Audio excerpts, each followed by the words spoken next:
Hola, benvinguts al bloc de maniobres hidràuliques de l'Escola de Bombers i Protecció Civil.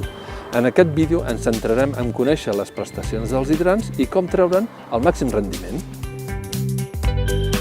Les prestacions d'un hidrant depenen de molts paràmetres que no podem controlar, de la pressió disponible a la xarxa, el diàmetre de la canonada que l'alimenta, el cabal que subministra, etc. Tots aquests paràmetres són molt variables segons la zona, segons si és dia festiu o feiner i segons si és de dia o de nit. Com que estan connectats a la xarxa pública d'aigua potable, el seu rendiment també queda afectat per l'ús domèstic i industrial del moment horari. Tot i estar afectats per tots aquests paràmetres, la nostra metodologia de treball ha de permetre treure el màxim rendiment d'un hidrant. Els hidrants, igual que les bombes, tenen una gràfica pròpia segons les seves característiques. Si analitzem la gràfica de pressió i cabal d'un hidrant tipus, ens permet intuir les maniobres que podem realitzar per poder treballar a un punt o un altre. La màxima pressió l'assolim quan el cabal és 0, és a dir, quan l'hidrant és tancat. A mesura que anem obrint, el cabal va augmentant i la pressió baixa. Quan hàgim obert l'aixeta al màxim és quan obtenim el màxim cabal. Normalment, el que volem obtenir d'un hidrant és el màxim cabal i, per tant, ens interessa estar en aquest darrer punt. Això només s'aconsegueix obrint l'aixeta sense connectar-hi res. Aquest cas extrem, però, no és operatiu, ja que no som capaços d'utilitzar l'aigua d'un hidrant si no la canalitzem a través de mànegues. A partir d'aquí, tots els complements que hi connectem per dirigir l'aigua seran impediments que ens provocaran pèrdues de càrrega i que ens faran pujar la pressió i baixar el cabal.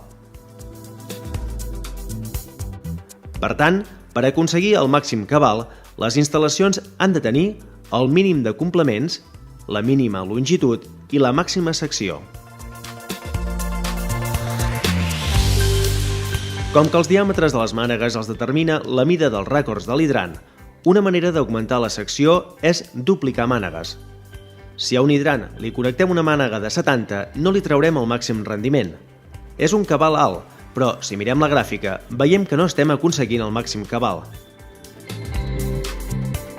Si connectem dues mànegues paral·leles, la secció disponible es doblarà. Per cada mànega passa la meitat del cabal que subministra l'hidrant i les pèrdues de càrrega es redueixen, però la suma del cabal de les dues mànegues és superior al cas anterior.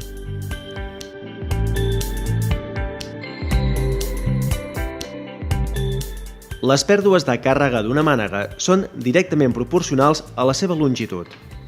Per tant, com més llarga sigui una instal·lació, més pèrdues de càrrega tindrà i menys cabal obtindrem de l'hidrant. Ara, amb 80 metres, només ens dona 1.100 litres per minut. Això justifica que els vehicles de bombers tinguin mànegues de 10 metres de llargada. Una mànega de 10 metres té la meitat de pèrdues de càrrega que una mànega de 20 i, per tant, permet aconseguir cabals més alts.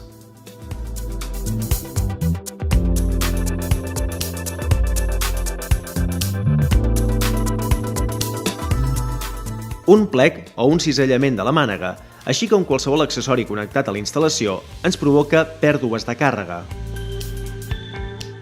Per reduir-les, hem de pentinar amb molta cura totes les mànegues i hem de minimitzar els accessoris connectats a una instal·lació.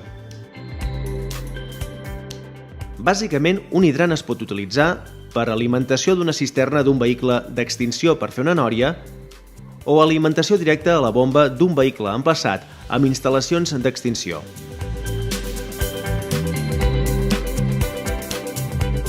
En l'alimentació directament a la cisterna, cal reduir el temps per omplir-la. Si notem que la mànega té molta pressió i la pressió és uniforme en tota la mànega, vol dir que no estem traient el màxim cabal a l'hidrant. Això pot significar que en el tram final de la instal·lació, els filtres o reduccions de secció ens produeixen pèrdues de càrrega que no controlem. Si la cisterna té dues entrades, podem comprovar si en una d'elles la pressió de la mànega és menor i, per tant, el cabal és més gran. Si fos així, sempre escolliríem aquesta entrada. La millor manera d'evitar les pèrdues de càrregues de les entrades a la cisterna és connectar directament l'hidrant a la bomba, deixant que sigui ella qui superi les pèrdues de càrrega que provoquen els filtres i colzes que hi pugui haver a la instal·lació. Per fer-ho, hem d'utilitzar la vàlvula de clapeta, que ens permet connectar una o dues mànegues de 70 a l'entrada axial de l'autobomba. Si l'hidrant no subministra el cabal que necessitem, les mànegues de l'alimentació es col·lapsaran i el manovacuòmetre de la bomba marca en negatiu. En aquest cas, podem compensar la falta de cabal obrint la vàlvula d'alimentació de la cisterna del vehicle. Hem de preveure que estem utilitzant aigua de la cisterna i, per tant, hem de garantir una alimentació extra que compensi aquest consum.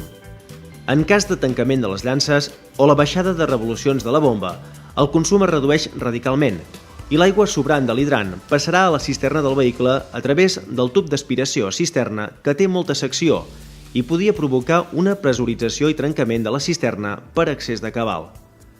Per evitar-ho, sempre que treballem amb vàlvula de clapeta, hem d'obrir la boca d'home. Aquesta maniobra està limitada per la pressió màxima de treball que pot suportar l'entrada axial de la bomba i que són d'entre 8 i 12 bars segons la bomba. La xarxa pública rarament dona pressions superiors a 8 bars, però hem de ser especialment curosos amb els hidrants privats d'indústries, ja que podrien estar connectats a grups de pressió pensats per alimentar directament les línies d'atac. Els hidrants ens permeten augmentar el cabal de treball i no dependre exclusivament de les cisternes. Podem fins i tot arribar a eliminar totalment les sínies de vehicles.